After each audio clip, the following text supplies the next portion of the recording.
It's not. Damn. 1, 2, 3. What's up, guys? Welcome back to the Weekly Scraps, episode 182. I'm joined by Jake Fine and training partner and Savage Steve, the manager Lee. Welcome. Thank you for having me.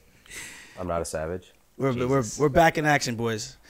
After a crazy weekend of fights here in UFC Long Island at the UBS Arena, which I don't know, I was a fan of when I first walked in, and then after I started walking around a bit and finding a little bit of difficulty with some stuff, like the traffic, the parking, that was a little chaotic for me. I mean, you'll generally get that in Long Island.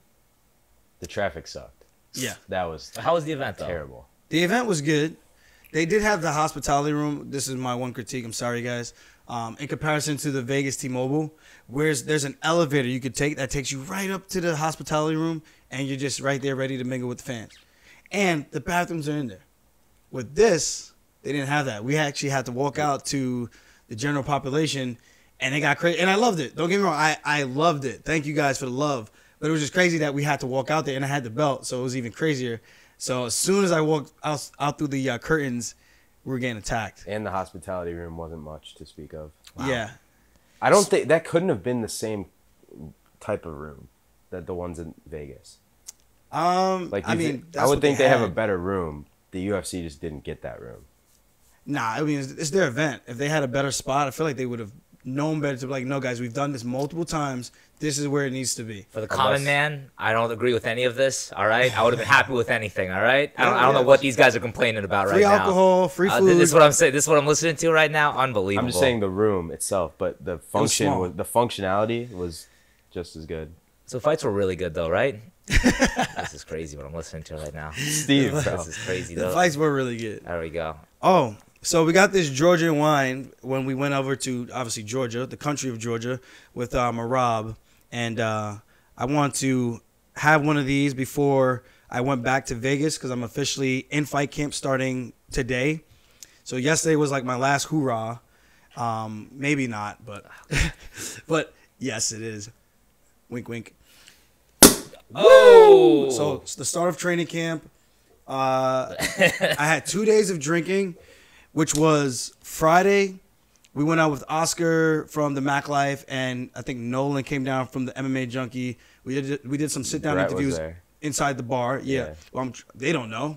So we did a sit-down interview inside the bar, and I don't even know where I was going with that, but... You drank there, Oh, yeah, I drank there. I got smashed. I wasn't supposed to get smashed, but I got smashed. Jesus Christ. And I told myself, I know I got Marab possibly tomorrow, which was Saturday, or Sunday with the machine. So we postponed Saturday because I was like, dude, I am way too banged up, and I want to go to all the fights. We'll see all the fights. So that's what I did, and we sparred today. And thankfully, I didn't go as hard as I did Friday on Saturday, because then today would have been miserable. Now, Friday night, this guy came home an absolute mess. Degenerate. In fact, he was asking this morning, like, who ate my sandwich? It was him. Man didn't He even ate know. it. He ate it while he was drunk, people. Cheers, This is your guys. world champion? Cheers. This is great. Yes, it is. The people's champ. What's a better way to start fight camp than This with is alcohol? the best wine. But yes, Oh, wow. you're right. Those are good. Really smooth. And they still make it like most of the companies, from what I understand, they still make their wine like the old school way in the clay and underground. Oh, wow. And then they dig it up, they pull it out, and then they start to pour it up for everybody. So kudos to those guys, especially if this is my last bottle of this. I'm actually a little sad because one more glass and I'll have no more. Yeah. But it's fight camp, right? So Enjoy it's a celebration. Yeah. Wow. Fight camp starts today. No better way than to start fight camp with a drink. Yep. From Georgia. From Georgia, though. That is You true. did spar Marab? At the sparring of Georgia. Yeah. It really only makes sense, so that's fair. Yeah. I wish the fans could get that footage without TJ or Jose Aldo. Getting to see it, right? You know, I'm not opposed to it. I'm like, at the end of the day, try and stop me. That's it. That's it. I But think that that's a works fact. for your style, but I feel like other guys couldn't do that. Yeah. Oh, definitely. Like if Khabib released his footage, what are you going to do? I mean, he did now that he's done. Like, That's what I'm thinking. When you're done, we'll have it all, and we Yeah. can just put it out. Be like, this is. And you yeah, can he's break only it got like down, one fight left. Go in on it. Guys, I'm not retiring yet. Not yet. Maybe if you keep pushing it, you'll make more money, right? No. Like Cejudo. That didn't work. That didn't work out. Yeah, sorry. Is that going to work? I hope so. I'm not sure. I don't I mean, really care. I'm for everybody to make more money. Yeah. Even That's even it. if you don't fight. But is he gonna get what he wants? Is what I'm- Yeah. And I don't even know what that number is. Who knows? I think he thought it was gonna work out in his favor, like sooner rather than later. Now I think it's at a point where he's got family now, and he's thinking, I need to make sure I have some security for my kid, and my wife, and for myself. And it's like, what better way can I do it other than just getting out there making cash the way he knows how to make cash, and that's to go out there and scrap. I mean, really, for a guy like him, like, what other job, even if he was making like 200, 300 grand for a fight, like, what other job are you getting that for one night in reality, you know? So, And you're probably still one of the best 2.5 in the world. weeks of work, 2.5 months of work. yeah. So I do understand that. And I still think he could be competitive with anyone, like competitive at least. So, Oh yeah.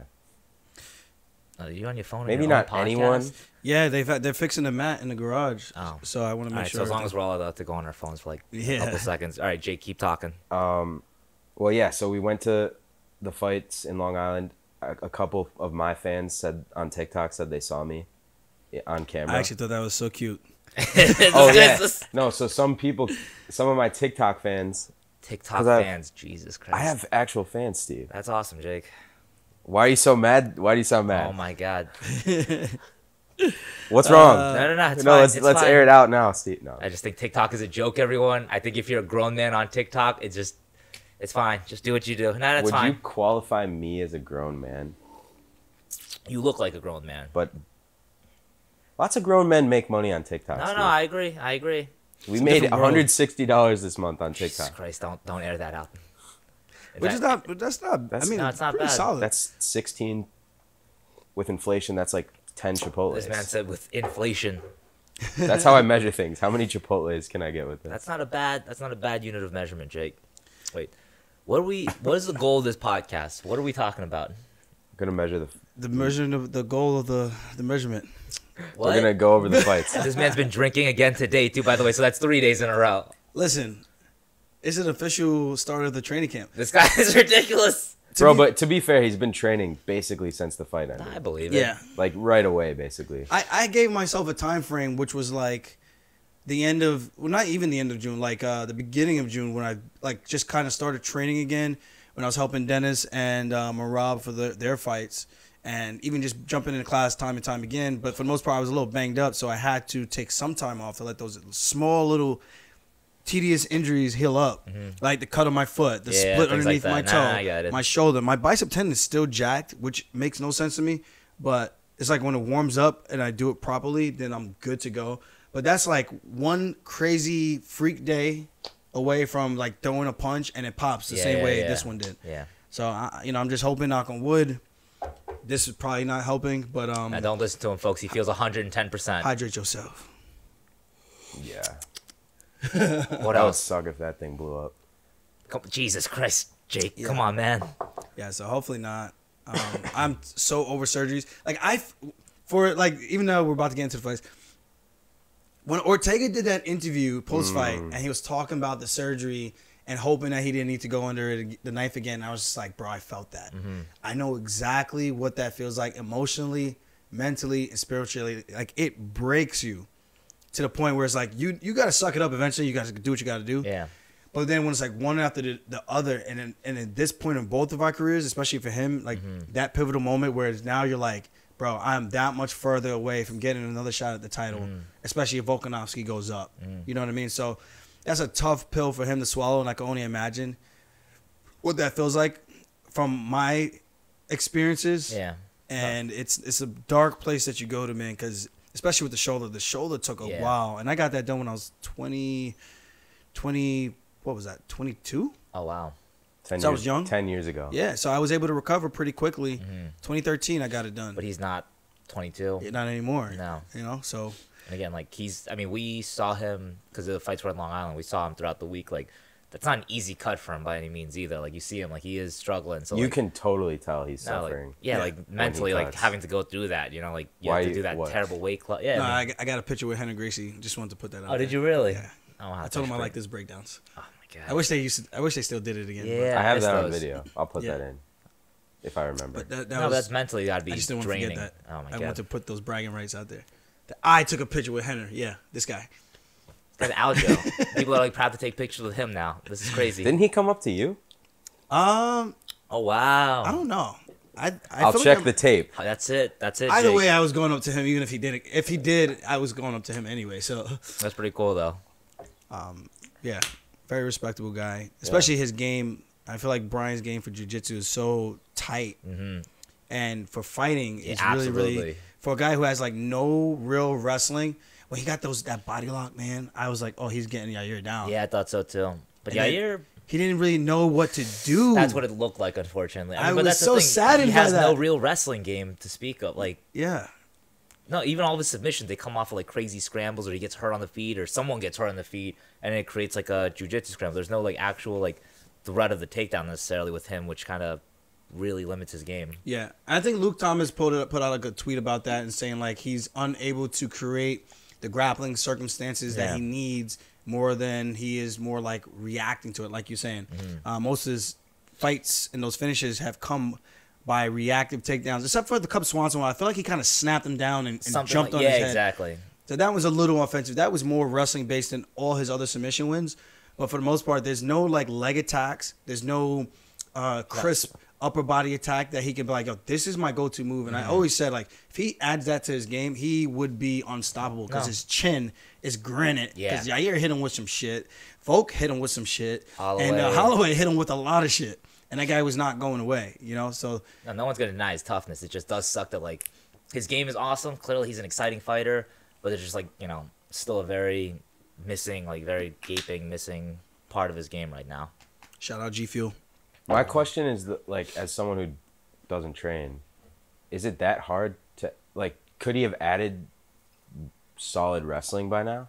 Or is that just really hard to do? Look, I'm gonna say for everyone, I would think yes, but like also, Trying to watch the laptop. it's not you gotta be willing to learn it, dude. There's a lot of elements that people really don't like. I think it's hard to explain. Like, No, I'm just, I'm trying to get you guys to it's explain. like a guy like how, Mike Perry, for example. Like, how Sure. has that guy never learned how to, like, slip his head? It's like, yeah, because this is what you're dealing with. Like, this is who he is. Like, it's just a part of, like, fundamentally, it's just hard His to. DNA, baby. It's like, yeah, it's fundamentally just who he is. Like, all right, like, yeah, you bring him to the right coach. Like, no, there's no coach. It's like, it just, this is what this guy does. I'm sorry. Like, it's very difficult for him to change it up.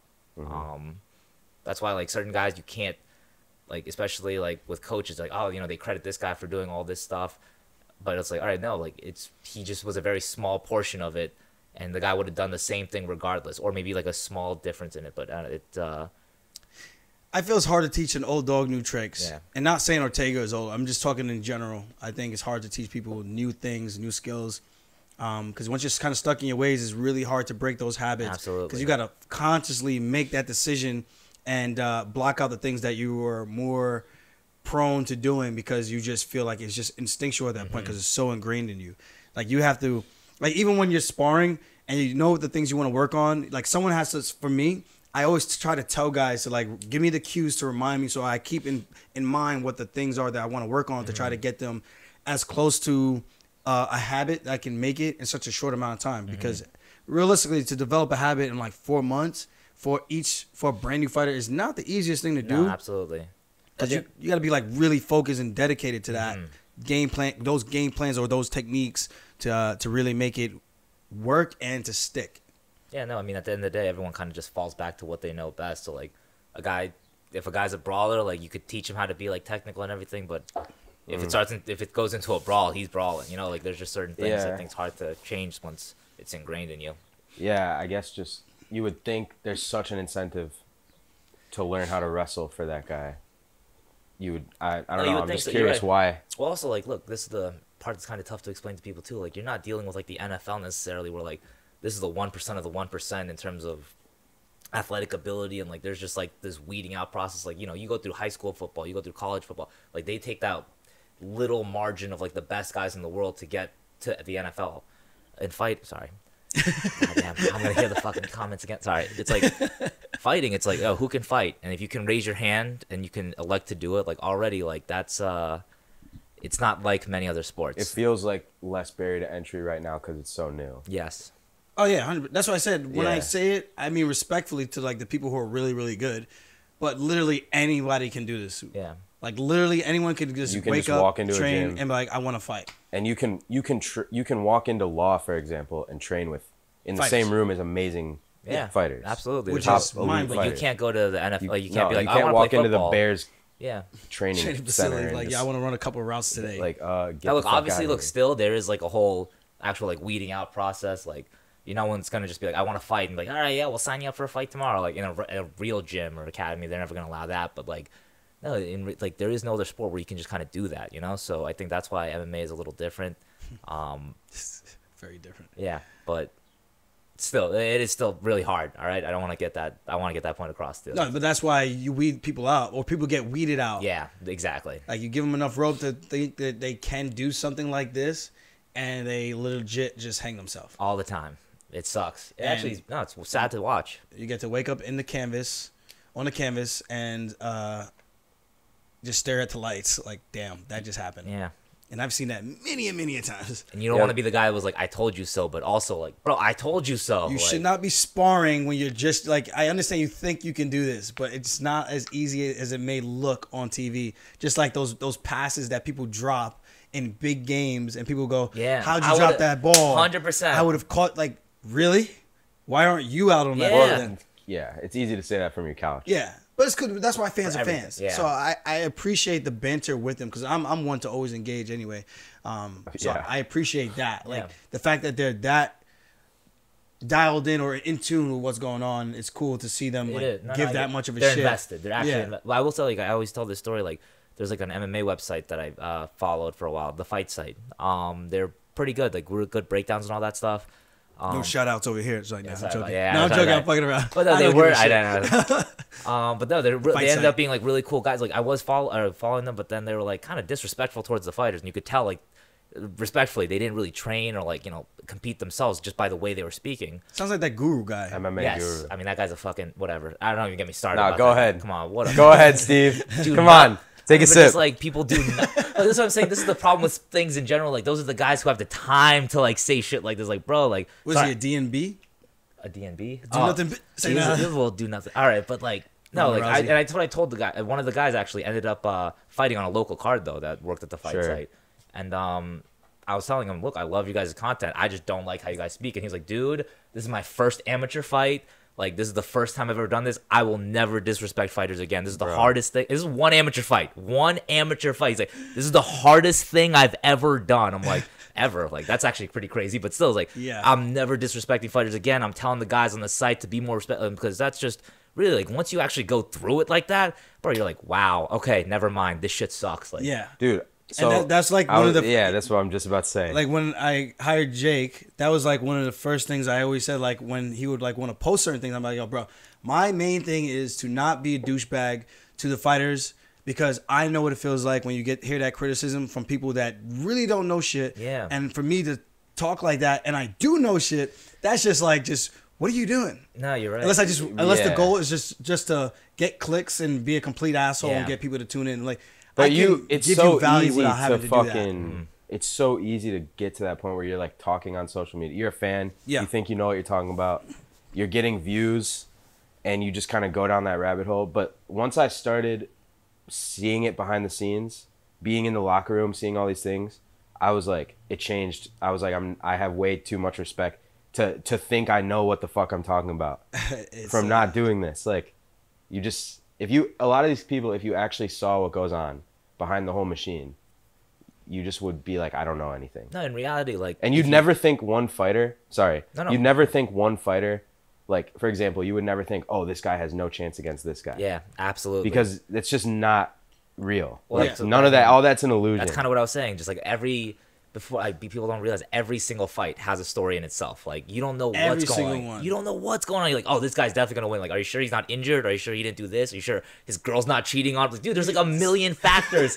You don't think. You sound just like me. That's No, actually really, hilarious. you're just like thinking about it. You're like, wait a minute, there's a million different fucking variables. Yeah, that, these guys don't just only live in the gym. that one and night. then transport themselves, teleport from the gym. From one fight to to the the locker next, room. bro. And the only thing on their mind is fighting. fighting. No.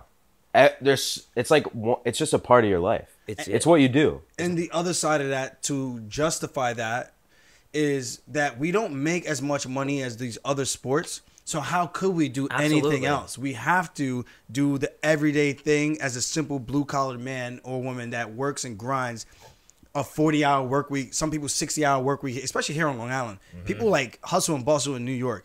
That's just like the theme. When you think New York, you think the New York rat race just to make ends meet, man, because that's just how crazy and how busy it can really be. So when I hear people say stuff like that, it's like the most mind-blowing thing. I'm like, you have no idea what it takes and what the life of a fighter is actually like, because most of us have to work a second job. Some people even two jobs outside of the fighting job. I was one of them, and I did what I had to do to get to where I wanted to be, sacrifice as much as I could sacrifice, and just living in New York. But if you're talking about just living, like, but some people will go, the first thing they will go is, well, no one told you to do that. No one told you to accept that contract. I'm like, you don't even understand how this space works. Like, you have to take these in order to get to this. If the goal is to get to that, to be the paid Izzy Adesanya, to be Jorge Masvidal, making those type of checks, you have to go through this, because that is legit the only way. Get a better manager. You don't think people have been trying to get better management since the beginning of this? And back you in could like have 07? a great manager and still not be getting paid $2 million a fight. Because it don't work like that in this space. Exactly. It's like the guys who really have the power are the guys who write the checks. Yeah, and That's then how the balance is right now. But the fans will say, well, you should go somewhere else. I'm like, go where? There is no better opportunity. Okay, that's yeah, what's but tough. then, like, okay, now I get no attention when I fight. There's no PI. There's no all these things that the UFC brings. Exactly. Look, and the UFC gives you an opportunity to monetize the platform outside of like how we used to do when we had sponsorships and banners and things like that, walkouts with our own individualized gear for our characteristics. But we do get the platform. We do get the fight week promotion. We do get the build up to the fight. We get to use that time period to sell ourselves and to monetize ourselves as best as we can.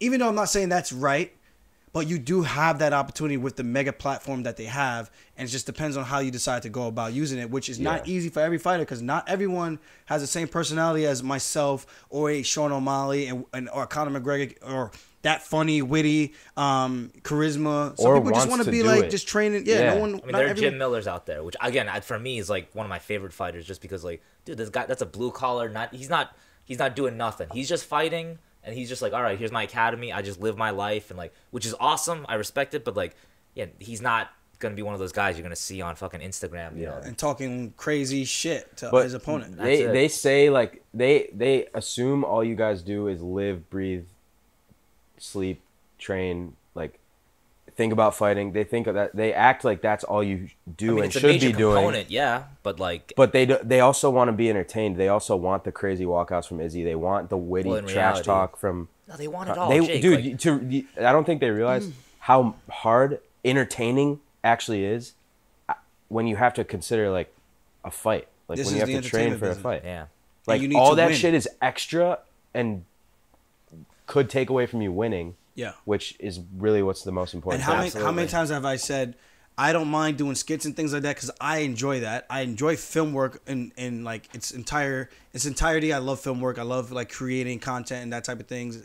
But when it comes to fight camp, sometimes I'm like, dude, I would rather do less if it won't distract me as much as doing more, because there's so much we could do, getting props and getting all those things and go over the top, but make it super cool. But that is exhausting. It's exhausting, and you have to think about it. You have to game plan. You have to literally dedicate a couple of hours of your day to get something like that done, and it costs money. So it's like, it is an investment, but at the same time is you also have to win. But yeah, otherwise that's no one's watching your shit if you fucking get knocked out. 1000%. No one gives a fuck if you get knocked out. That's it. If you don't unless come you're already prepared. At that point where you're already like a McGregor, where he could he could keep losing, and already people are gonna be fans. Like, but if you're not one of those like 1% of the 1% fights, then you gotta win, and that's the main thing. And look, sometimes that's not even enough. Like, I'm back in the day, like a guy like John Fitch who keeps winning but isn't entertaining. That's what I mean, though. Like, it's unforgiving. They were not giving John Fitch that second opportunity. They didn't care. That's it, man. Like, that's what sucks too. It's not the right way. Like, whoever wins gets the shot. Now, man, like, I mean, they do a pretty good job of that. You sure about that? No. I think there's a pretty good like Look, respectfully- hierarchy. Dude, I'm a living example right Look, in I front don't of want to you. say, look, respect. There's like 30 million. But even, you don't like, think that like the they rankings gave- are like for the most part like 70% respected? They change the rankings based on whoever's fighting every week. Yeah. Like, they don't care, which is fine. It's a business, however they want to run it. And again, it makes the most sense because then they could be like, this guy, this number ranked fighter is fighting this number ranked fighter. Like, but 2 weeks ago, those guys were completely different. Like, it doesn't matter. They just, it's I don't all know. for the business. I feel like Jose it's Aldo pretty lost the fight. They gave him a title. unless shot. They're you're just- unless you're like a Jorge Masvidal, where you're just a huge, your draw is like way outweighs however you've been performing logistics. lately. Or Conor McGregor. For the most part, some guys have to work harder. Some guys have it a little bit easier. But for the most part, you gotta beat guys who are higher than you, get ranked higher, and when you're in the top 5 and you beat someone. Well, look, you get a that's title shot. logistically how it should work. You're That's- right. It doesn't work like that all the Definitely time. doesn't work. I'm like not that. saying all the time. I'm just saying. Why isn't Dariush fighting for the belt? Dude, Dariush, they just keep denying. I don't Again, know. like, He hasn't fought in a while. Though, yeah, but right? they keep denying him the Dariush opportunity. beat way higher ranked guys Absolutely. than Islam Makhachev. No, I think I mean- Beneil, and again, I think, we could make. Actually, let's talk about that right now. oh man, The UFC just announced Islam Makhachev versus Charles Oliveira Phenomenal for fight. the vacant title. Vacant Should title. be for the belt. Well, it is for the belt, but for Dana the vacant said title. in his press conference, Charles is the champion. He's Yeah. getting pay-per-view points. Okay. Which oh, there we respect. go. That's all right. That's pretty awesome. That's I mean, good. That Big better shout be out. true. Big shout out to Dana for that because Facts. he doesn't have to do. He can legitimately just go, dude. Come on, man. You're not the champ, dude. I ain't gotta pay you shit. That's cruel. Like That's actually, contractually, he does yeah, it. yeah, No, you're right. yeah. But the fact that he's gonna honor that is good because he's paying attention. That is a And great fight. He knows Dude, what's he'd going get on. destroyed if he didn't Would he? in the media. Yeah, but that's what I'm saying. Like, would he? Look, I would hate it. You'd And- get on the mic talking shit. Ariel would get on the mic talking shit. But would I And the still whole buy? I'd still watch. Like, Yeah. that's the issue. We all still watch. Like, what do you want Are from we me? actually I'm a boycotting degenerate. with Never. our dollars? No. Never. But Unfortunately. I'm saying he'd take a lot of shit. Look. But again, it's good that he's doing shit it. for a I don't lot want of to get videos. Aljo in Yeah. trouble, but like they just fucking raised the price of ESPN. Are you goddamn kidding me, bro? Like, I'm already paying for pay-per-views and they're making me pay even more. That's fucking outrageous. Sorry, Aljo, but like, come on, that's so crazy. And again, our fighters gonna get more percentage of that. If so, then we have a discussion. But I'm saying zero fucking chance that fighters are getting more of that money. Islam Makhachev versus Charles I Oliveira. have no answer to this. Look, these are just simply facts. Yeah, but no, this is a great fight for multiple reasons because the hype surrounding Islam Makhachev, and then obviously the training partner of Khabib. They feel like Islam Makhachev is going to fill that void and be the new king of the division, even though currently is Charles Oliveira, The second coming of Khabib. yeah, who's been just dominating everybody. I mean, when I say dominating, I mean he's finishing all his guys. Like one of the most, if not the most exciting champion in the 100%. UFC right Come now, on. bar none. Oh yeah, he Who definitely can say, is. who has an argument against that? Dude, every No one of his one. fights are fights. Like, they're fights. Like, they get crazy. Like, He's there to scrap. He's there to scrap. The way he fights is not. He's in there, Yeah. blood and guts. Come on, And he you has gotta so many respect ways it. to do it. He knocked down Gaethje, then tapped him. Yeah, no, that was awesome. He knocked down Justin Gaethje. But to be fair, he got knocked down by Gaethje, got knocked down by Poirier, got knocked down by Chandler. and still finished him. Bro, come on. That, and again, like, I was also one of the guys. I was like, yeah, man, like, because I remember Gaethje said it before their fight, and that's kind of what turned me to pick Gaethje again. Is he was like, man, he's got that quid in him. I'm like, look, he does. I've seen it. You're right. Like, and The old Charles has that quit in him. yeah, and then he was look, yeah, look, I kind of have to agree with that. I don't know what mental switch that guy made, but dude, he turned over a new leaf. that man. shit worked, man. Come on, He went to the jungle. The favelas. that's no, it's sick. It's Did some fascinating ayahuasca. because you see his fights with like who is it? Like Cerrone, Cerrone, Swanson, Frankie Edgar, Anthony Pettis, or did he beat Anthony? No, Pettis got him. Lamas got him. But like those are Felder got him. But like these are all fights Lamas he was. got him too? Lamas got him too. Got him in like a guillotine, like a modified guillotine. But like these were all fights he was winning too. Like not even just winning. Like a couple of them he was kind of dominating. Like the Lamas fight was like maybe like a 10-8 round the first round. Paul Felder. Felder probably a 10-8 round the first round. But then like he just kind of got broken. I think he just Let's look at this. Okay, Sorry, early on he was think- undefeated. Jim Miller got him pretty early in his career. look at this. Got to the UFC. Come on. Savage. His 14-0. third UFC fight, he fought Jim Miller. He lost by knee bar. Which is fair.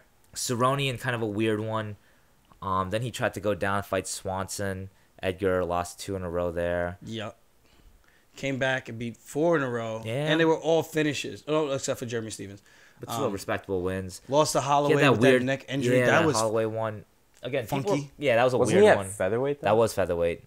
the fact that he lost to Ricardo Lamas though, especially by guillotine choke, was actually That was a crazy one. 'Cause, again, he dominated Lamas that first round. I think he slept on him and A didn't little think bit. that he could get choked Something like that, man. by a wrestler. Yeah, like that. And dude, he got that squeeze. Come on. That was old school Lamas, man. That guy. That was awesome. Damn. That was a great win for him. And again, like Felder, the Felder one This I is thought was the before my most.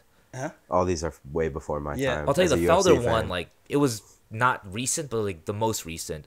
And That was again, his last loss. Yeah, but it just looked so like optically that just looked so bad for Oliveira. It's just like damn, like how's that guy gonna ever get to Attain that to what anything. he is now, bro? Like this dude is on. He's the Terminator. So, I'm in. It sounds like he always had the skills. Oh Absolutely. yeah, he but came in just, like 21 He just or developed 20. the championship mindset somewhere along the line. Maybe and then, something like that. Yeah, Because he's had those moments where he could easily quit. now, yeah. Like totally, in the fight, not even yeah. quit. Like if you get knocked down, No one would be mad at you if you turtled up like, damn. that's like what Yeah, most everyone would people I feel understand. like do. A lot. Well, look. It's very common, I should say. Yeah, when you get hurt. It almost like- looks like a natural Well, I was part of gonna the say, I fight think it when was you Chael get knocked Sonnen down. who said that. Like he was like, "Look, there is no TKO. That's a submission, all right." And which is fucking hilarious. But he's like, you kind of get what he's going. He's like, no, like that's the one where you decide, all right, I'm gonna cover up, and then when the ref tells you, oh, it's over, you're like, wait, what happened? No way. It's like, no, we know what happened. You decided, all right, give me I'm out. Which is again, bro, and that's it. I get it, 100%. But that is a lot of times what happened. So yeah, like he did do that, but understandably, he could. I mean, the last couple he could have done that too. And the guy just kept scrapping. I'm totally in on Charles Oliveira right now. Dude, I think I'm going through a deep dive, recording, analyzing, breaking down his submissions. And I do know, like, there's a difference between, like, someone who wants to be in there and not quitting and giving up versus someone who just doesn't know the technique versus someone that you've actually submitted because you were just that much more superior on the ground. And I want to go through a marathon just watching all his fights from, like, the beginning. I did this with Max Holloway, watching the evolution of him to his title run. And it's one of the most fascinating things to see because you can see the growth. Like fight And by fight. some would even argue like now, like Max Holloway has kind of stopped growing as a fighter and has kind of been more stagnant and given a guy like Volkanovski an opportunity to learn more about him who's staying the same and he's evolving his game. So that's kind of what I want to get from Oliveira because I think we have a very similar style in terms of the forward pressure. Like I haven't done it in the last fight, but the one before that with Jan, even though like the game plan just completely just went out the window, whatever.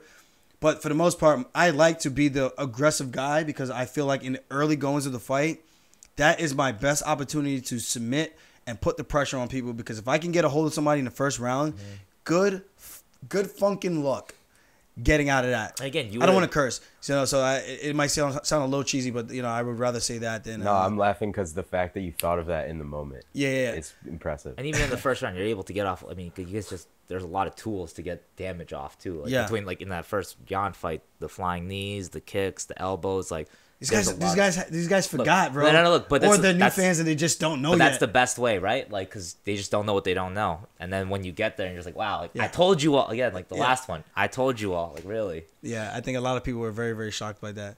But yeah, man, I think I'm looking forward to this one. Like my brother Kelvin was arguing with us today, debating this, saying like he's pretty much gonna run through.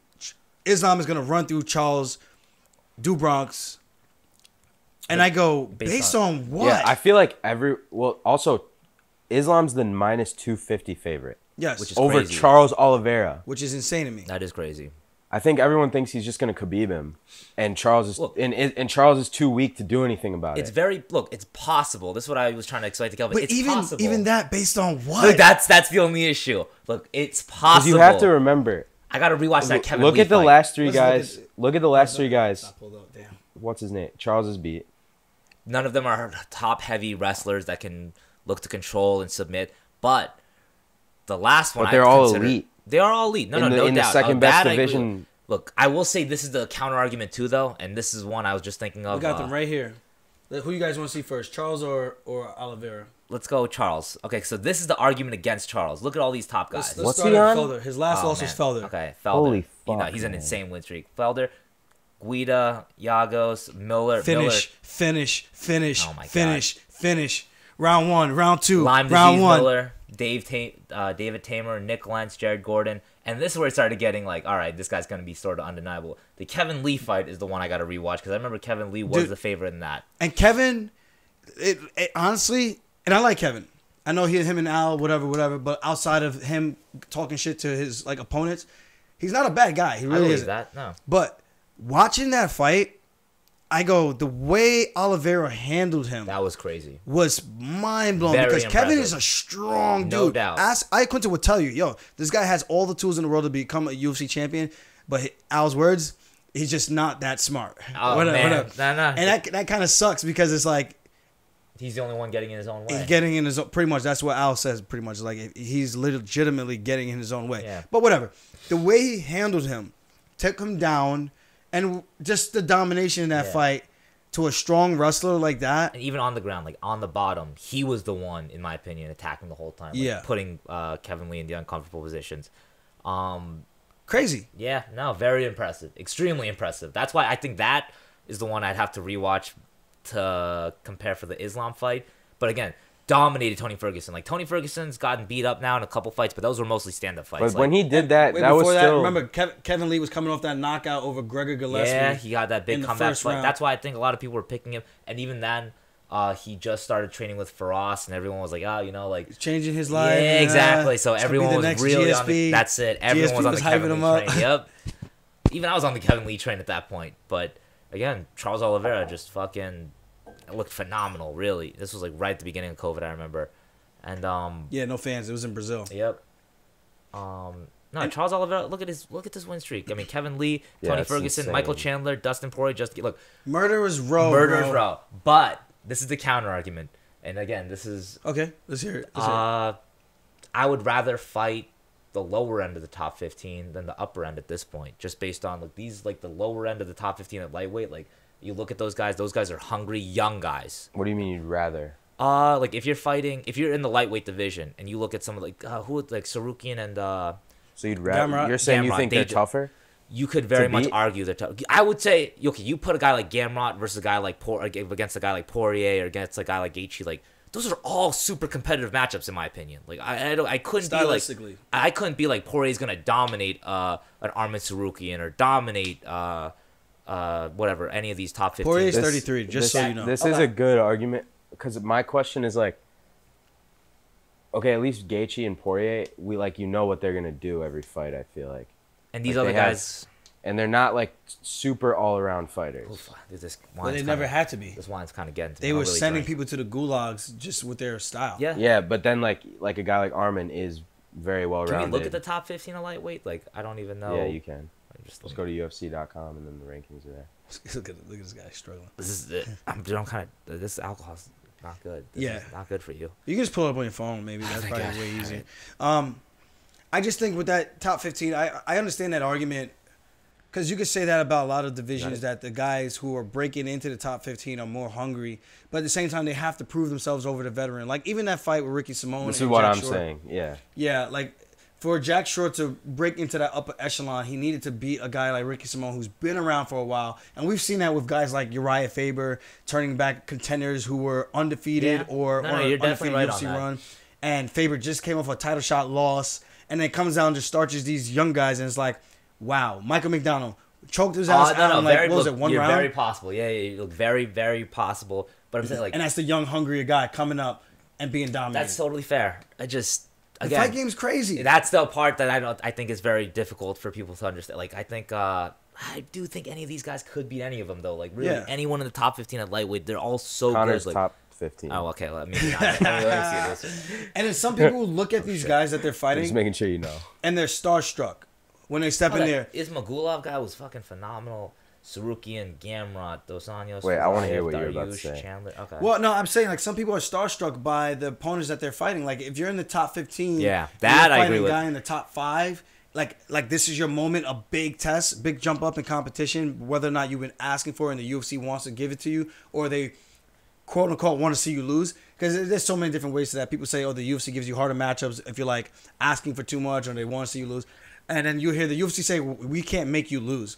You accept the matchup, and that's fair. You win or you lose, which is true. Yeah, at the same time, they can know, like, this is a tough matchup. A tough match, and you're probably going to lose. So, both sides of the coin. Well, I thought they were trying to build Makachev. I say that Georgia one got me. Alex Hernandez. I mean, obviously, but like Fed him to Cowboy. Yep. But yeah, you're right. Too much too soon. But even Makachev, they were trying to book him with RDA for like 20 fights because they knew RDA.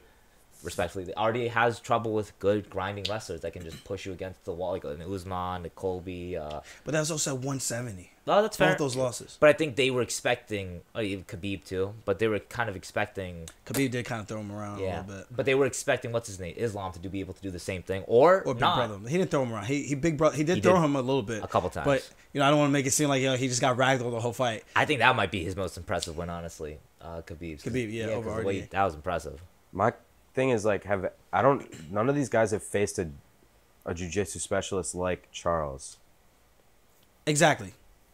So you look at a guy like Makachev. Let's pull him out. Neither him nor Khabib have. Oh, yeah. Makachev, 30 years old, 5'10", reached 70.5 inches.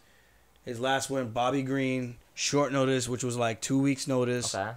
Finished the guy in round 1. Finished Dan Hooker in round 1. Short notice as well. Thiago Moises, that was the last one that was an actual like scheduled fight, I think. Or was that short notice as well? I thought that was scheduled. That was scheduled, yeah, because it would have said canceled. He was supposed to fight Dos Anjos twice, and it got canceled twice. Alex Hernandez got canceled. Yeah, Dos Anjos. He has gotten unlucky where like he's supposed to have faced really great guys, and then well all of them are really great. But Dariush was the highest level competition. I thought that would have been the most Dariush interesting fight. Yeah.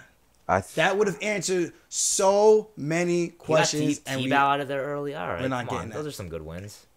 Yeah, but like I feel like the people who are super confident that Islam's gonna just there's no way you should Dan be Hooker, that confident. Charles. He had a tough time with Wade. Wade can wrestle. Like Wade can exactly. Come on, baby. So USA, what happens baby, when you take Charles down and he's an expert master level wizard on his back on the ground, period. He got knocked out by Adriano Martinez, by the way. Come on, man. Don't do that. Anyone can get caught. No, like, I got knocked out by Marlon Moraes, but I'm just saying, just pointing it out. Yeah, look, it did happen. But I think that... But what do you mean? I'm saying, like, okay, you're like a master level grappler. Okay. And I feel like anybody who grabs you, you just instinctually know what to do without ever thinking about it. You have, like, mastery over that domain. So does Charles. So when Islam takes him down and he tries to do the things he does to other people, Charles is going to know exactly what to do, I feel like. But what if Charles feels the same way with Islam? Like, Islam's top pressure is known to be fucking... Look, this is what they claim, obviously, is outstanding, which I do believe. Yeah. Like, what happens if Charles is like, holy shit, I can't get anything off on this guy? But, like, what happens? That's going to be a boring fight then. I think it's going to be tough fight. It could be a stalemate on the ground. It could be. Yeah, I believe that. And then... So, let's say Charles knows how to get up at least, right? Okay. Then what happens?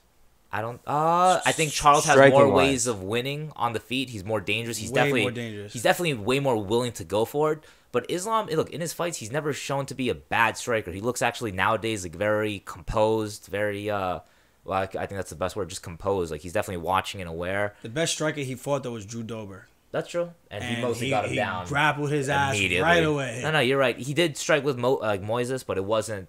It was just it was an ends to a mean or mean to an ends, whatever.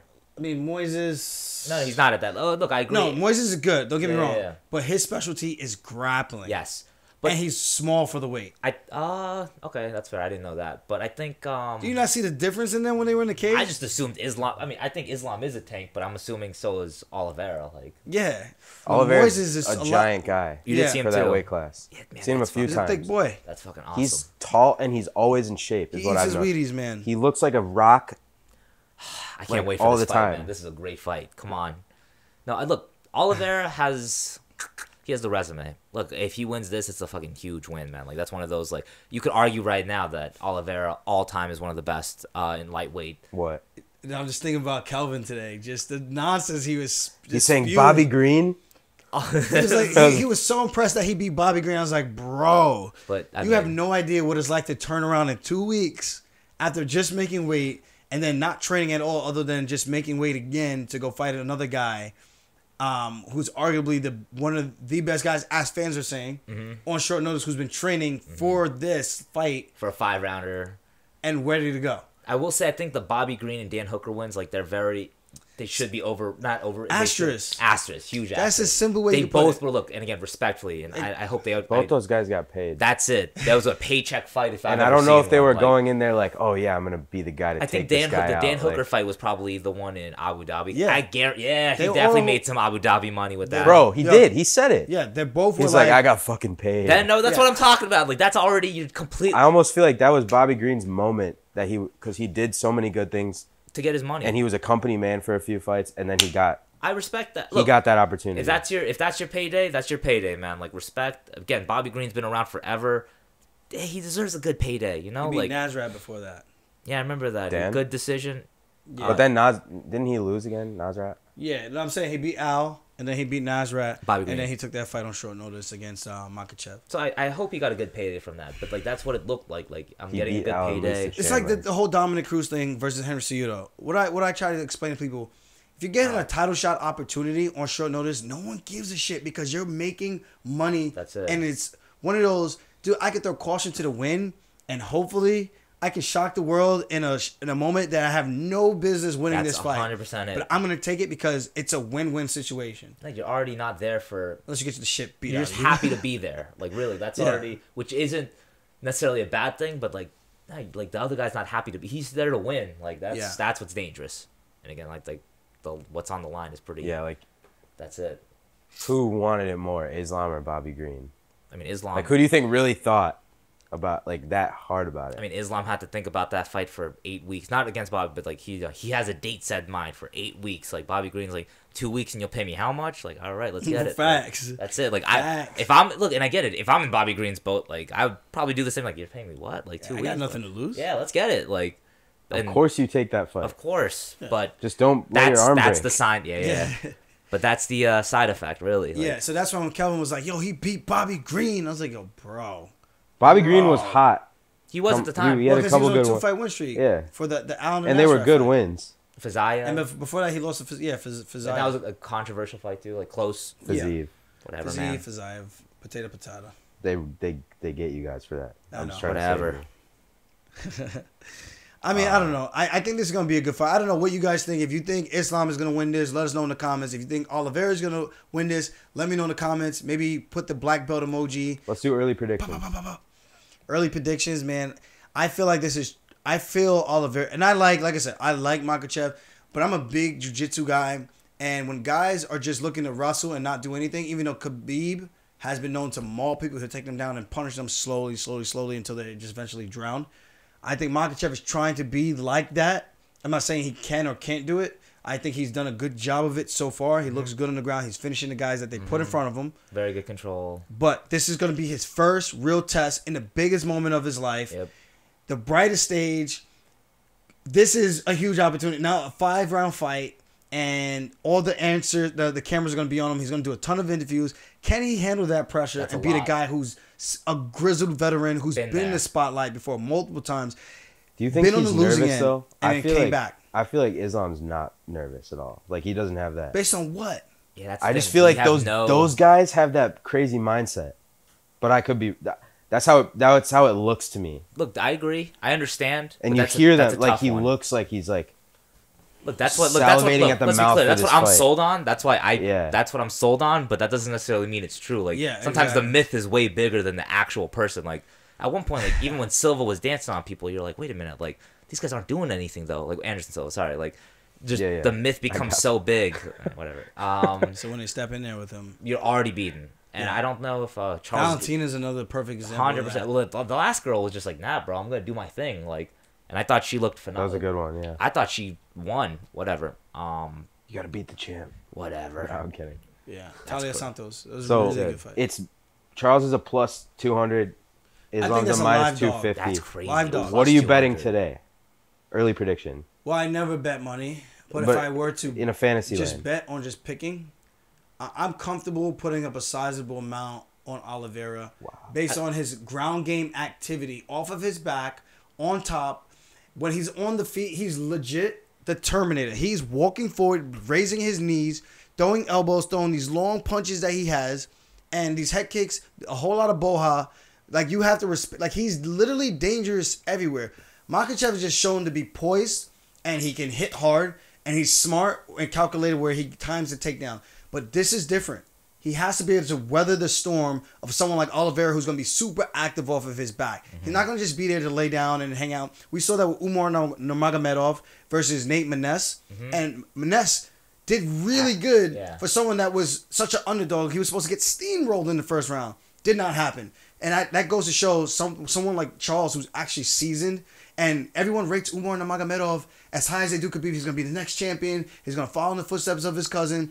But I'm just trying to explain to people, it's not that easy. And when you got a guy who's that well-rounded from everything, from the feet to the ground, bro, this fight is going to be fireworks. Or Islam, if he's smart, he's going to try to stalemate the position on the ground or on the feet against the cage. But even then, he has to be careful of Oliveira jumping guard, because he will jump guard and grab that neck. He will look for a body lock, try to implement the takedown, outside trips, and even off of his back, looking for elbows and throwing submissions up off of his back. And I can't wait to see that fight. And Alger just sold me on this pay-per-view. I'm in. Like, come on, let's go. What's your bet? I mean, you didn't say a number. You said a sizable amount. A sizable amount. That's different based on your tax bracket. Shout out to G Fuel. Oh yeah, a sizable amount. I would say. I mean, look. If I was doing an outright bet, I'm like the casual fan, bro. I'm kind of sold on the whole Islam Makhachev backstory. So I would, as an outright bet, like if it was just 1v1, if you had to put $100 on. But if it was a plus 200, I'm like plus 200 for Charles Oliveira. Like Charles Oliveira should not be disrespected. He should not be disrespected as a plus 250. If we're doing those odds, then I put a fucking couple bucks on Charles Oliveira. Like that is, dude, the guy is too good at this point to be anything other than like that close of like just 1-to-1. You know, like bro, I used to disrespect him. I also used to disrespect him. I thought he was gonna lose to Gaethje. I thought he was gonna lose to Dustin. I picked against him in his brutally last, wrong both times. Yeah, I thought Chandler was gonna put him away. I thought Poirier, Gaethje, and I thought Kevin Lee was gonna beat him too at the time. So I've been wrong pretty often with this guy at this point. I think that's how everyone. That's why I can't even pick him, because I feel like if I pick him, he's bound to lose now. Shit. Yeah, we'll see.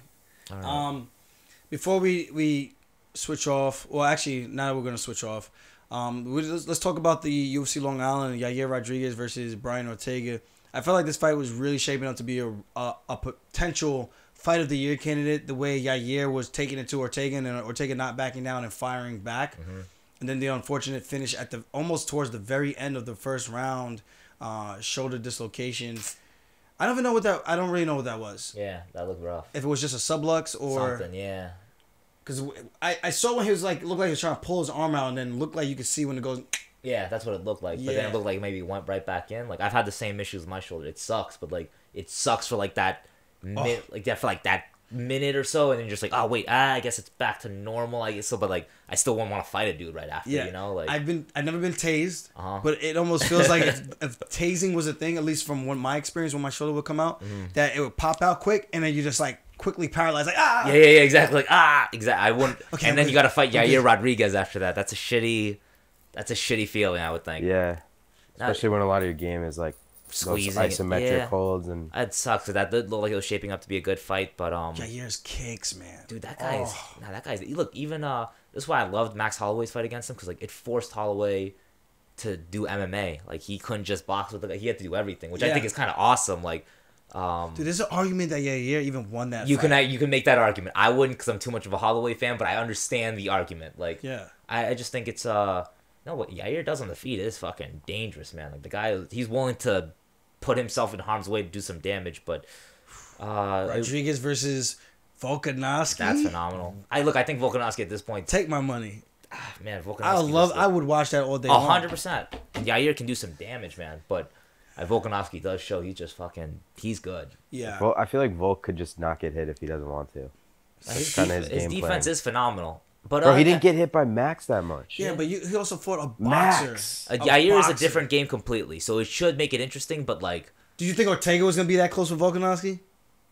Absolutely not. No. But I've heard, okay. But I thought Holloway argument for that fight is... for sure was, and I thought... It wasn't close except for those submissions. Those submissions made it way closer. That's not my argument. No, but Volkanovski's face was more beat up in that fight than his fight with Max Holloway that just passed. He did get dropped. And possibly even in the second fight with Max Holloway. Yeah. Like, he was way more beat up in that fight with Ortega than he was he definitely took those some last damage two in that Holloway fight. fights. Well, he had to. Even that 5th round, like, Ortega was the one going forward, which is crazy. But Yair looks amazing. I mean, look, it does suck about the main event, but the rest of the card was fucking phenomenal, right? Like, phenomenal in my opinion. I was definitely like less sleepy for this main event or this main card than the last main card. Is that fair? Yeah, that's fair. No, I mean, all the fights from top to bottom I thought were pretty great. Yeah. That I watched. Like, even this Lemos fight versus Watterson. This was a good fight stylistically because I was like, man, how is Watterson going to use her speed to handle the power of Lemos and the size disadvantage that she's going to have going into this fight? I know Kelvin, my brother, bet on Watterson, and I was like, dude, I like Watterson. I've actually met her. She's super cool. This is why I hate betting on fights. Because I would feel so scummy to bet on a fight and to go have a conversation with you like the next day. Not saying like literally, but yeah, but it's hard because it just feels so disingenuous. Yeah, no, I just could never do that. But it's just how is it any different than you just not thinking that person's gonna win? No, that's completely fine. But like I'm if saying, if I don't think you're gonna win your next fight and I talk to you. But if I'm like an actual friend of yours and I'm have to come up to you and like see you person to person and like talk to you and like am I gonna tell you that, hey man, just so you know, I got some money on you, like, or I put some money against you, which is even worse. Like, yo, I'm expecting you. It's not like baseball. Like, yo, I expect you to lose a baseball game. It's like, bro, I'm expecting you to lose this fight with this other person. It's like, yo, motherfucker, like we're not cool right now. Like right now, like we got problems. Like. Yeah, so I felt bad because I did that show with Wyman. We had to make bets, and I was like, I didn't know we had to actually pick winners. I would have just picked like an over/under or something. I thought he said he was gonna pick against Weidman for a second. I was like, damn. So I picked Lemos to win, and I did my breakdown. I was like, yeah, I just think the power and the size of her is gonna be too different, and especially the way, you know what's crazy? She got woman handled by Jessica Andrade. Woman handled. And then she handled. I mean, everyone Watterson. else. I was gonna say, like, and everyone else. Yo, like she hit. That's what I'm saying. Like, look, I don't know if this sounds sexist. I'm really bad with this stuff, but like, if you hit like a dude at the women's division, you are at just such a competitive. It makes like. What are you trying to say? How hard do dudes hit that girls can't hit like that? Stop. Damn it! It's 2022. What are you trying to say? I gotta be careful, man. I don't know what the deals are anymore. You better tread lightly, motherfucker. All I'm saying is like, fucking Andrade, Nunes, Lemos, Cyber. Like these girls, they just hit like.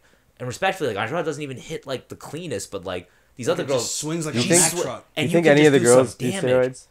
Are you kidding me? Of course. I think even didn't Cyborg get caught with some shit? Yeah, like she definitely got caught with some shit. Straight up like a while. This was like years ago, like maybe like 6 or 7. I mean, I think they it's all get the some same. Beard hair and shit. I believe it. I don't know. Nuts. I think this. When people want to win and the stakes are this high, people will find a way. And kudos to the people that don't did some do shit. It. Like really, like it just there's a lot on the line. But it's odd, like I don't know, like don't you want to go to bed at night not knowing you're not a complete scumbag, TJ? Sorry, no, but really, come on, no, seriously, like but really, like don't you want to like be able to sleep at night, being like, oh man, like I did it the right way, like I don't know, there's some peace of mind to that, other than being like, all right, like. Well, I am a piece of shit and I'm just lying to the whole world. Oh, it's all cool. Yeah, I'm fine. Like, you gotta be a fucking sociopath to do that. No offense again, TJ, whatever. Whoever's out there who does that. Oh, man. TJ Dillashaw. Dude, he's in the... Dude, you're drinking wine right now. And he's drinking EPO. That's the deal. Yeah. You could fucking... The dedication is on a different level right now. All I'm saying is the guy. It's like one of my favorite things Cerrone ever said was like, dude, this guy could do as many push-ups as he wants, sit-ups, put whatever he wants to do. Aldo's just better than the dude. That's just my. Again, I'm not the most objective guy. But that's the crazy part. That's just how I look at There's things. There's some dudes who are just like that. He's got where you could do whatever you want. John Jones can do coke the weekend before fighting DC, but he's got DC's number. It sucks, man. That's life. All right. But is that because he's on steroids? It's very exactly. Also on steroids. He was on steroids. I played the fifth. Sorry, no, Steve, we can talk. Yeah, that's my friend. We have no affiliation. Yeah, whatever. That's my friend. Boo. But yeah, I got it. I wonder if he even considers me like a friend. Probably not. I think he's a sociopath. Probably an acquaintance. Yeah, we're fucking crazy guy. I don't give a fuck. Dude, bro, I don't care. Not to change subjects, even though we probably should. Yeah. Like the heaters that Lemos was whipping at Watterson's head, and I could see her getting out of the way, like very barely. And in my head, I'm just going, God damn it! If that were me, I would be nowhere to be found. Nowhere. I would be on your legs in a heartbeat, hugging that thing for dear life. That's what you did. I'm going to take your ass when down. Jan was like, wow. Oh, yeah. And you went, wow. takedown. There was that one Back. where I was just like jogging away a little bit, right? Like, all right, give me a second, buddy. Calm down. Like, no, but I was like, you ain't gonna hit me like that. especially when there's like that much of a power differential. Like Michelle Waterson, respectfully, just like she can't do what an eighth of what Lemos can do in terms of just pure power, unfortunately, which is just such like a. That's a really hard thing to overcome, man. Like, if you're in there and you both know that, too, it's like, fuck. Like, one girl can just put you out, and the other girl's like, yeah. Like, it's just not the same. And she doesn't have the good, strong wrestling technique. Even if she is weaker, just doesn't have the clean wrestling ability to get it down. Yeah. I think it's one time she shot in and looked like she had her dead to rights. But and then Lemos' power just, like, threw her to the ground. Absolutely. I was like, wow. No, it sucks. That sucks. And the way she submitted her, too, that was impressive. Yeah. Guillotine choke. Just climbed up while she got her neck licked. Got the strangulation.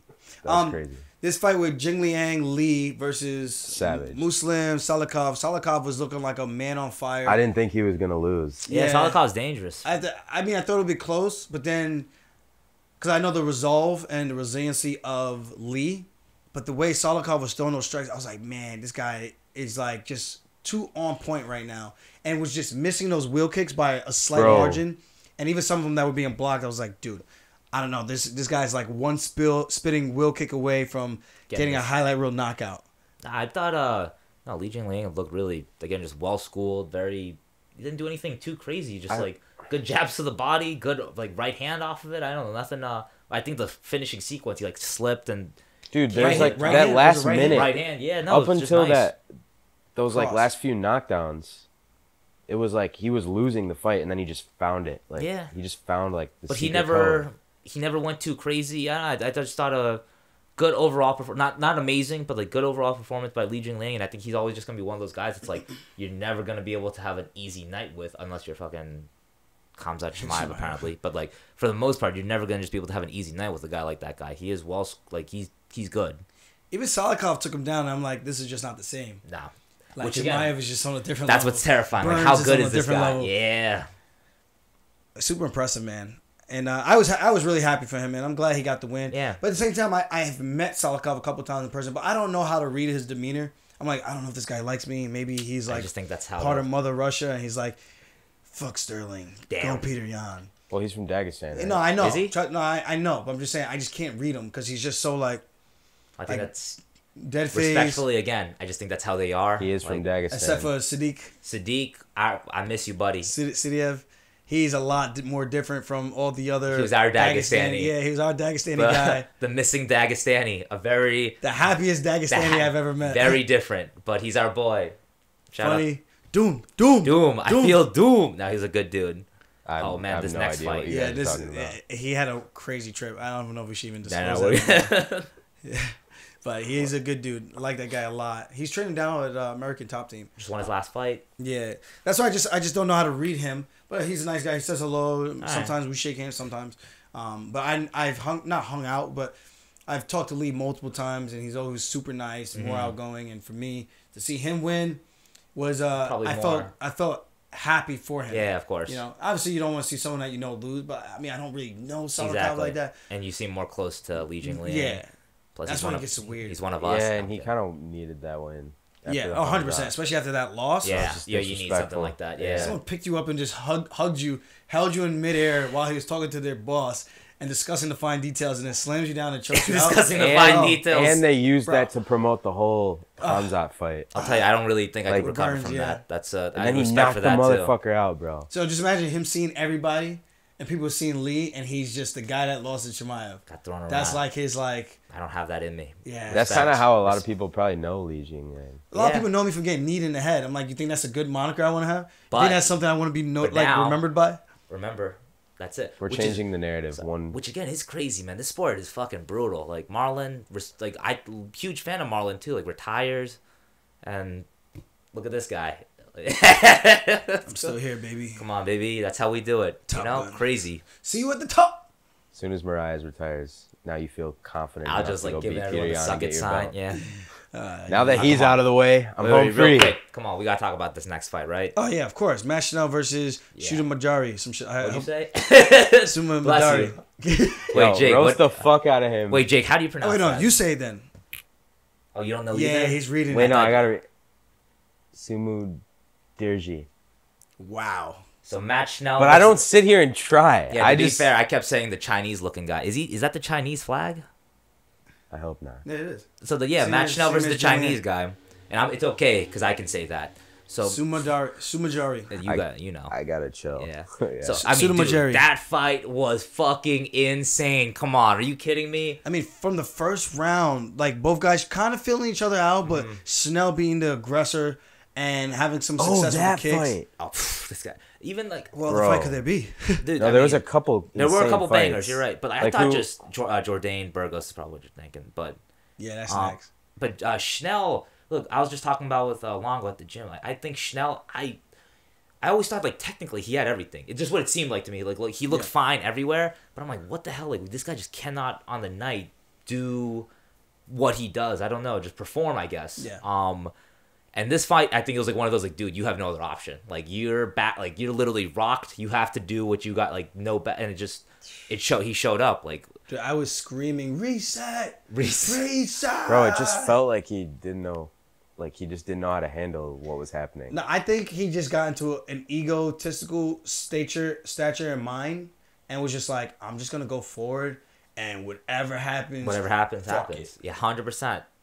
That's what it seemed like, because I feel like I heard his coaches yelling to like circle and recover, and he was just walking forward like a zombie. And I was like, dude, what are you doing? He's had some performances where I'm like, oh man, like that actually looked really good. Yeah, I'm like, wow, shit. If he does that every fight, like he'll be actually really, like right. He's right there, but just never could recreate some of those performances. And this is one of those where like, all right, like look, he didn't look good all throughout, but his back was against the wall, like he was rocked.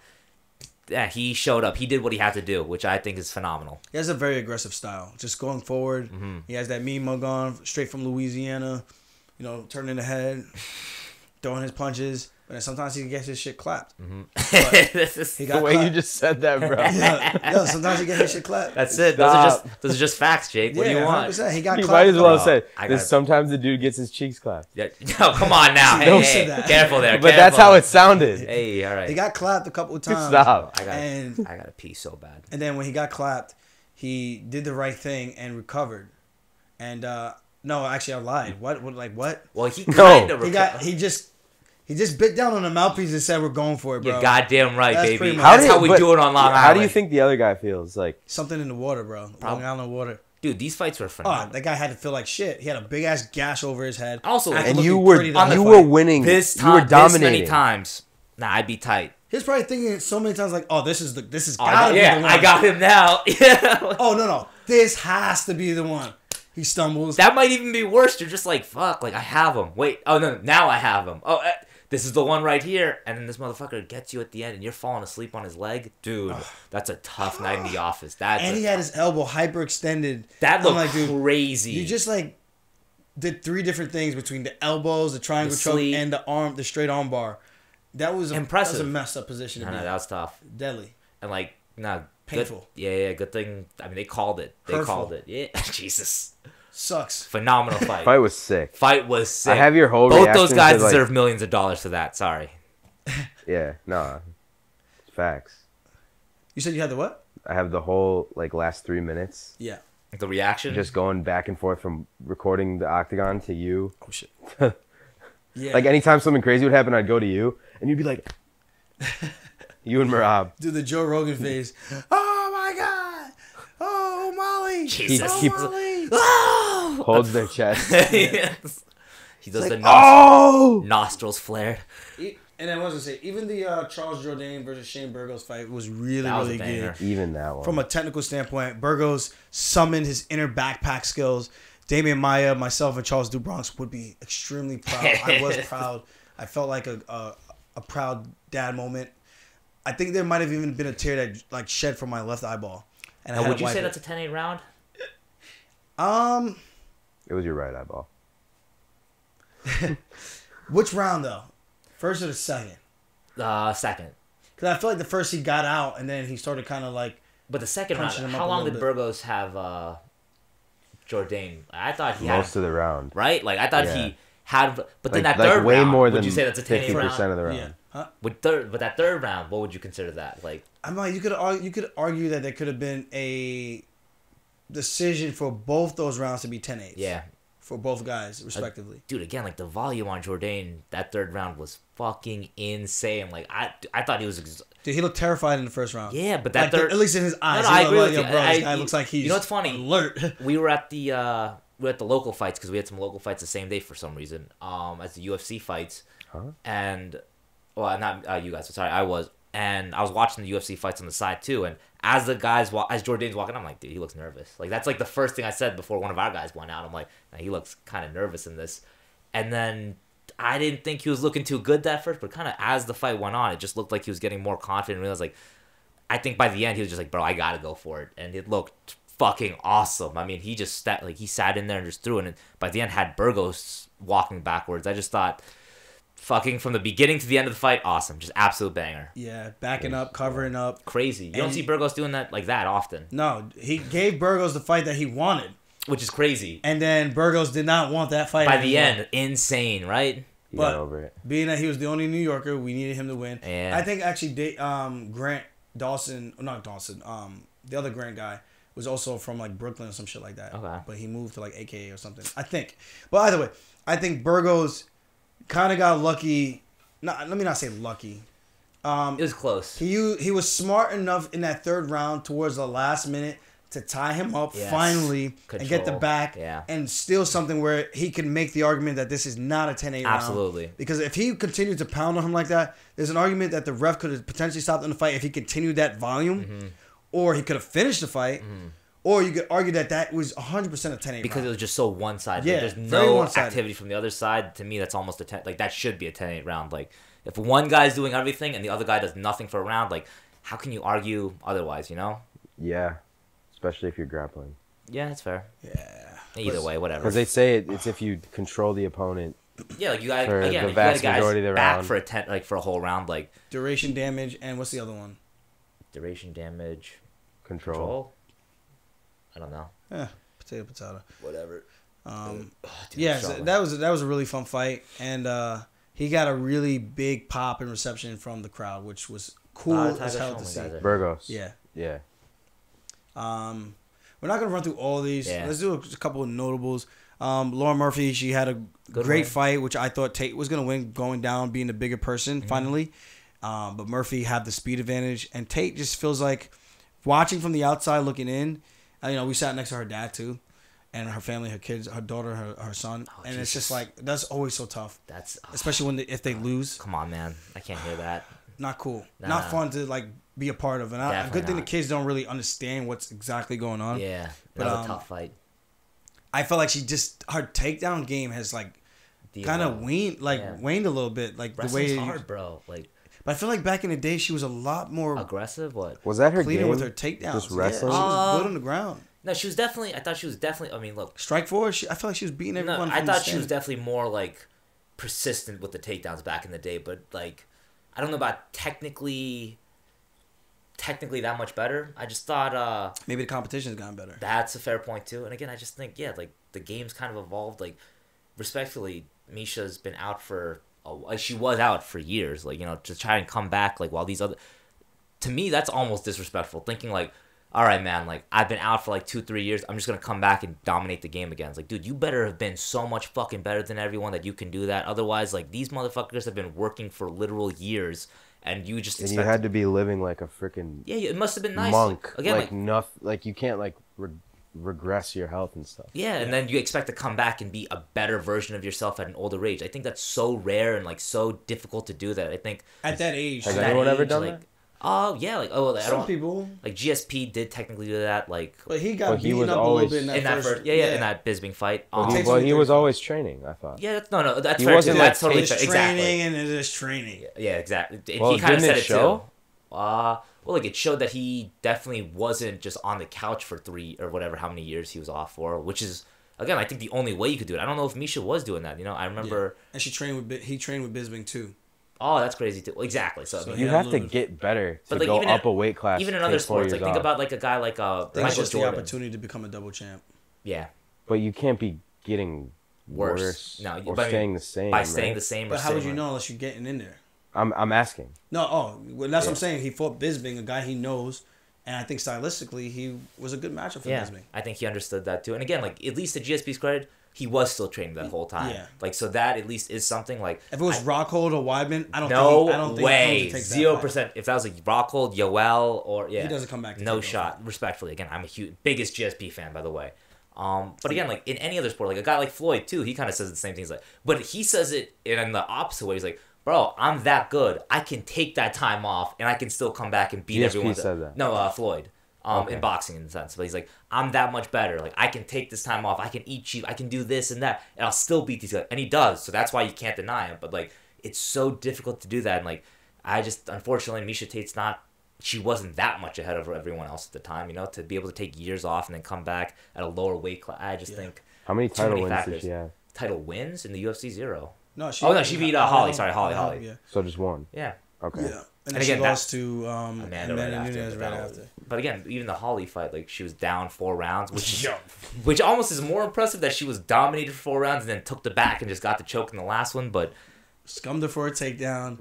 Did what she had to do. That's what you said. Pulled the upset. Yeah, that's what I was like, yo, if I can just have this guy slip on one more banana pill, that's all it takes. I think I can win this fight in the 5th round after getting my ass kicked for the 3rd and 4th completely. Imagine you do that. That's pretty awesome. Bro, but no, that's what she did. The whole landscape would be. I mean, that's what Miesha did, though. Like, really, like, think about that. Especially if you're the one in there, like, you're down 4, and you fucking hit the Hail Mary on the 5th. Like, bro, that's got to be the craziest feeling in the world, no? Like, oh yeah, that's got to be awesome. But I would think you'd be a little more scared after a win like that. You'd be like, damn, I gotta make up that gap. Yo, I don't feel that secure in this position. No, I think that's fair too. Yeah, 100%. The Puna fight versus Dolce. That was awesome. I don't know if you guys remember this, but they were training together down at Extreme Couture for a little bit. Oh, I didn't know that. So this was a fascinating one in that standpoint because I think Dolce went down to American, actually to Sanford MMA, was training with those guys and fighting Puna. And Dolce looked like a freak of a specimen in there. I don't know if you guys saw his quads. Quadzilla, bro. Oh, yeah. I kept saying this dude's jacked as fuck. Like, this guy kicks you like... His back looked like a fucking... Whatever you... I don't know how you describe that. One kick from that guy probably send you to the hospital, to the body. Just imagine he kicks you clean. Your organs are all rearranged. Yeah, I'm good on that. Ruptured. His shorts came up. And his quad was like popping out. And Rogan made like 10 seconds of his commentary just about that one quad. Wait, Rogan was there? Or was that DC? No, DC, yeah. Why did I think it was Rogan? Yeah, it's probably something Rogan would do. Yeah. Look at his quad. I mean, but those Hawaiians are tough, man. Come on, Puna, like all those guys are tough, man. And Puna is jacked, but Puna looks like noticeably smaller in there. Puna looks like a guy that trains. Like he looks like a normal dude. Like.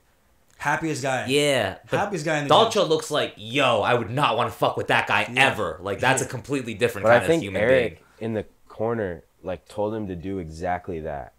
What he did. I don't remember. I was listening, and he said something about when he does this, throw the right, or throw the cross or something. And that's, like, what he did. Awesome. Well, he checked the kick and came back with a 3-2, and Dolce checked early with the right hand. Okay. And then that 2 came over the top and dropped him. And then he connected one punch when his hand, he was on all fours. And that was it. That was the moneymaker right there. Lights, freaking out. That was vicious. A good win. Yeah, much needed for him. I think he lost his last one, so I think that was a big one for him. Yeah, he lost 2 in a row. Oh, wow. Maximov, that fight was crazy. Damn. A lot of back and forth. And Dolce now lost 3 in a row. Wow, that's crazy. That was probably like a loser leaves town. Yeah, at least seems like it, right? Too. Yeah. Simone, good win. So the UFC would sometimes do that, in case you guys don't know. When there's guys on like a 2-fight losing skid or even a 3-fight losing skid, sometimes they'll match those guys up together, more than likely, where there's 2 or 3. Sometimes like one has 2, one has 3. And sometimes, more than likely, whoever loses that usually kind of gets their walking papers. Yeah. And it's like, thanks for coming. It seems like both guys know the deal, too. That's like a That just sounds like a stressful ass position. Stressful. Dude, are you kidding me? Both going into this fight knowing, like, yo, one of us ain't coming back. It's a loser leave town match. Yeah. That probably makes for great fights more times than not. Or... Well, if you have a great fight like that, sometimes they give you, like, that leeway. I've seen that happen, too. But also, like, if you're, like, a wrestler that's like, I gotta get this win. Like, I don't care. Like, you also have those fights where, like, dude, I'm gonna scum this win no matter how I have to do it. And, like, which, again... When you're in that scenario, what else? Like of course, like I get it, man. Like, all right, you gotta find a way. Like, if you're a wrestler and you're not gonna look to stand and bang, like, how else are you gonna look to fall back on your win? You know? Either way, it was a crazy fight. Great fight. Glad Puna won. He's got back in the win column, and we'll see what's next for him. Now, this one, Battle of the Bantamweights. Jack Shore, undefeated, takes his first L. Also a Welshman.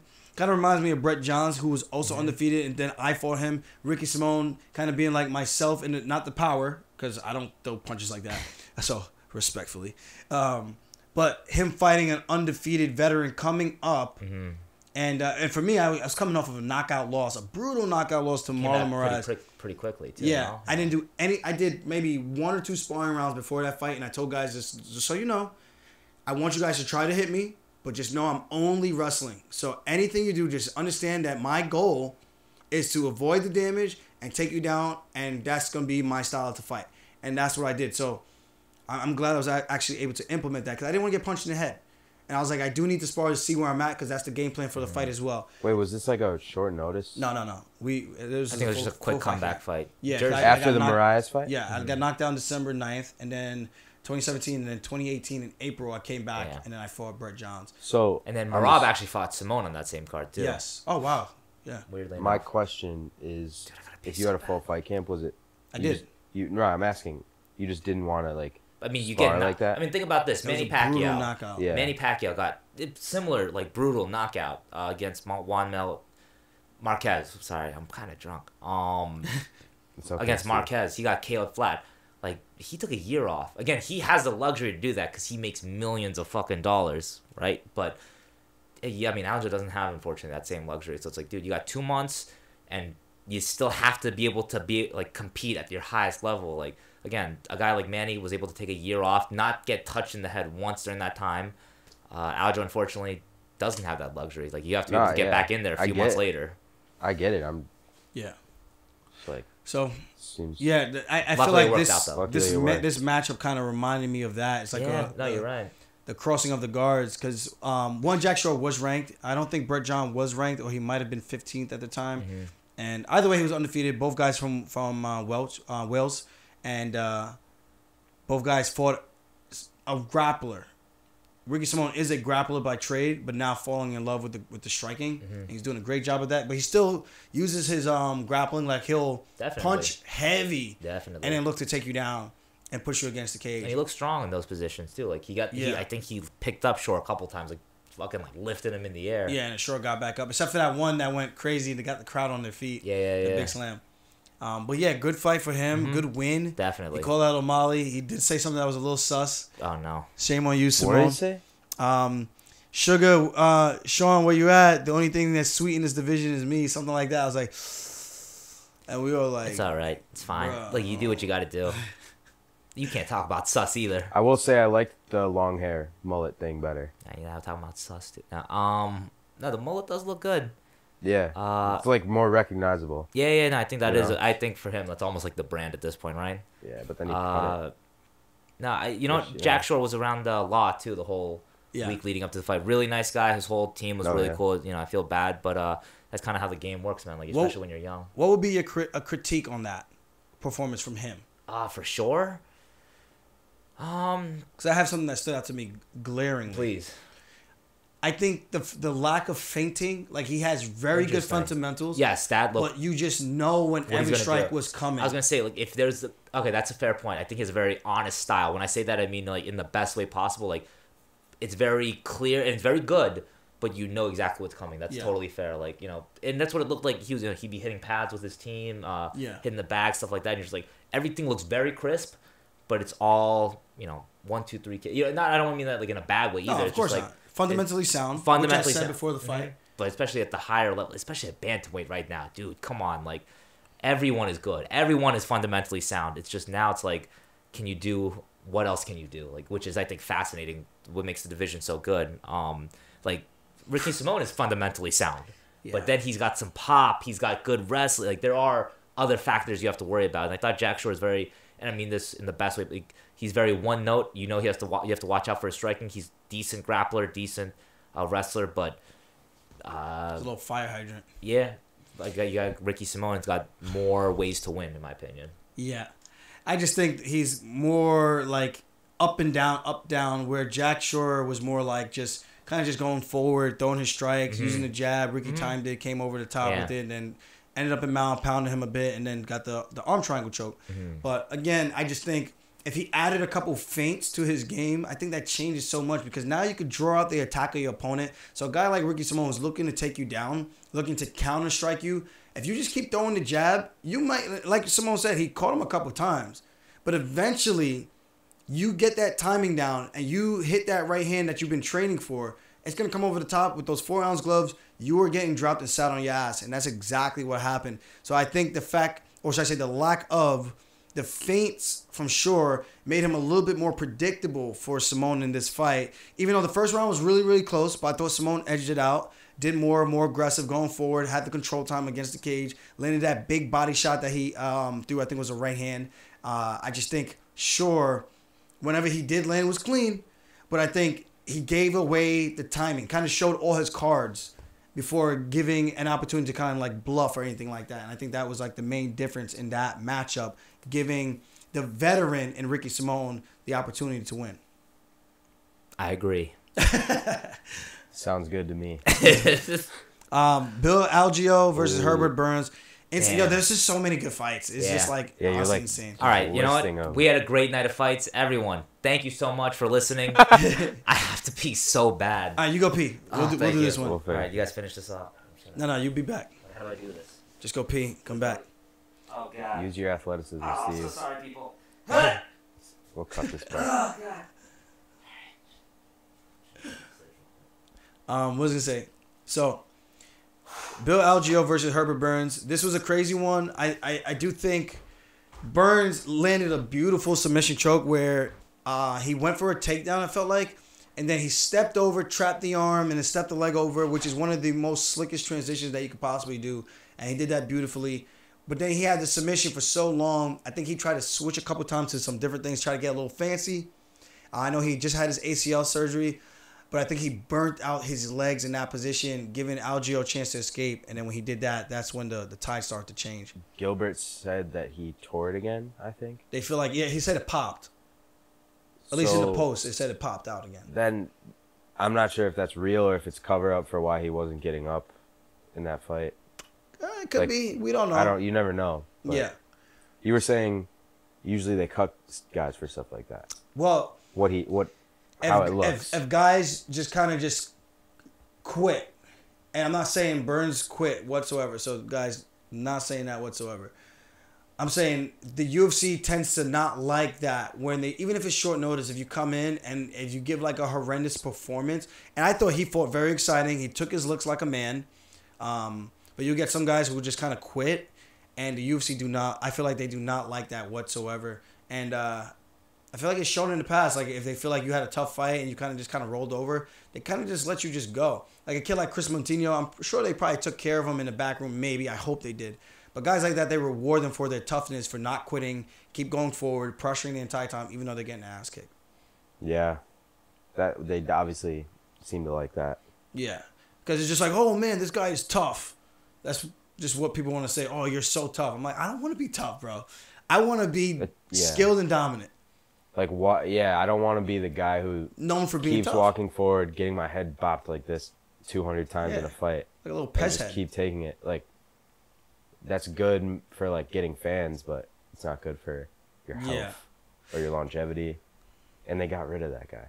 Yeah. Well, he lost another one pretty badly too. Yeah. Almost just as bad as the first one. But either way, I thought he fought tough for what he could do. And Algeo just styled on him, like, and we saw him in the elevator, and I was like, dude, like, I love the Burns family. I was like, but when you had him in that position, and he was squeezing for that long, and then you got out, all I could say was his legs are smoked right now.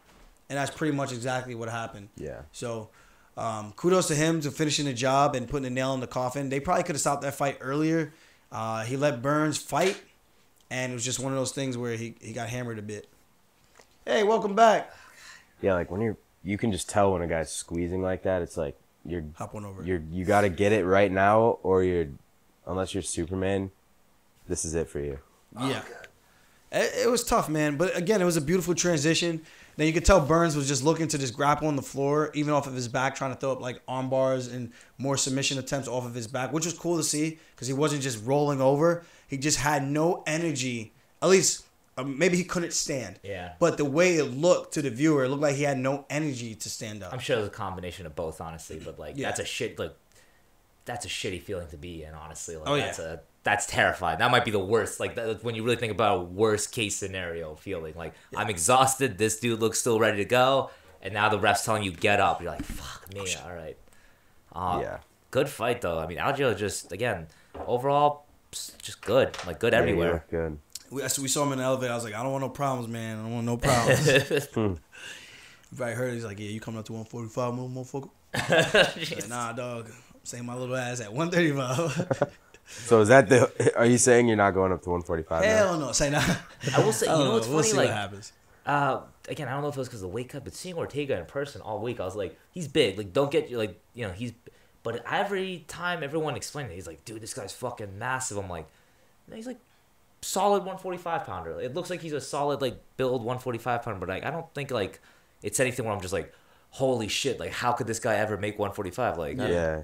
I don't know. It's not like he's like super diced. Yeah, or like anything. jacked, or like, That's you know, what I'm saying. built, Like, I feel like if you're big for your weight class, after the weight cut, you're gonna be shredded. well, yeah, no, you could tell he has a little, like, again, everyone's built a little differently too, but like, when, you know, first time seeing him in person, I just expected him to be like, because I think some people build him up to be bigger than he is, and I think they do that with a lot of fighters. Where they, like, I think I remember. I mean, obviously it's for different reasons, but like, they know, like, going like, Nate Diaz is fucking 272 pounds, you know, something like that. When he's fighting Connor, like, he's massive, and just like, yeah, he's a pretty big guy, but like, he's not massive, you know. Nah. Yeah, I would have laughed at that. Like, Crazy. Dana, really? Yeah, Come like, on. yeah. Come on. Who are you talking to? Come on. Yeah. But other than that, I think we had a really good fight night. A lot of good, fun matchups for all these divisions, I think, and I can't wait to see what's going to go, like, what's going to happen after that. And I'm just glad the UFC came to Long Island. It was cool to be in the environment with all the fans. I felt like the love I was getting was way more different than any other places I've been. I felt like it's just different because I'm home, you know? Yeah. So that was really cool to see because every time I came out, even though I gave everybody dap and, like, you know, saying what's up, shaking hands, trying to take a couple pictures, I felt like I was still getting that same love every single time I was walking back because I had to take a piss multiple times. I broke the seal, sorry. So multiple times we walked back and forth, and I felt like the love was there, and I truly do appreciate that. So thank you guys for the Long Island guys for supporting me. One guy kept telling me, represent New York. I was like, I do. It's like, yeah, but represent. He told me like 6 times. I said, brother, why do you keep saying this? If you see when I walk out, it shows Uniondale, New York. I'm from New York, born and raised here. Even though I had Jamaican parents who were born and raised in Jamaica and grandparents born and raised in Jamaica, I'm still proudly a New Yorker. You can rep it all a little bit, you know, right? Like, it's only right. Yeah, that's it. Yeah. Also, people are just crazy drunk fans at the UFC. You guys are fucking wild, man. Yeah. Like, people, you gotta chill out a little bit. Yeah. I can't wait to go to an Islander game. Oh, dude, we got the Islanders at the gym. Go say hi to them. They'll definitely take you to any of those. Like, what's up, man? Can I come to the next season? No, they love this shit too. Those guys actually scrap. I'm surprised they weren't there though. Oh, that's a good point too. You know, I'm gonna see him Tuesday. What the hell's his name? Matt Martin. Yeah. I have no idea. He's pretty famous, I guess. Matt, shout out, buddy. Like, he's a fucking beast and he loves MMA. Yeah. But running out of memory, by the way. Battery, actually. Oh, battery? Shit. Yeah. All right. But other than that, I think great fight card. I'm looking forward to the next one, UFC London. So that's going to be a fun one to talk about as well. Because we got Patty the Batty taking on Jordan Levitt, which I, for some reason, am feeling an upset. I can't wait to break that one down and talk about that. Like, Jordan Levitt's the under... Oh, man, that could happen, too. You might see some twerk action. Respectfully, if any man twerks on me, we're fighting again. Sorry. Go on. That's it. So, I don't know if anybody you guys want to shout out. But shout out G Fuel. Shout out G Fuel, baby. Shout out Georgian Wine. Paying Welcome the to the family. So, yeah, and we go back to Vegas tomorrow. Back on the West Coast. I'm an East Coast guy. I'm going back to the Midwest. Peace. Bro, that Georgian wine is crazy. Yeah, I'm like sleepy. Does anyone's skin feel weird?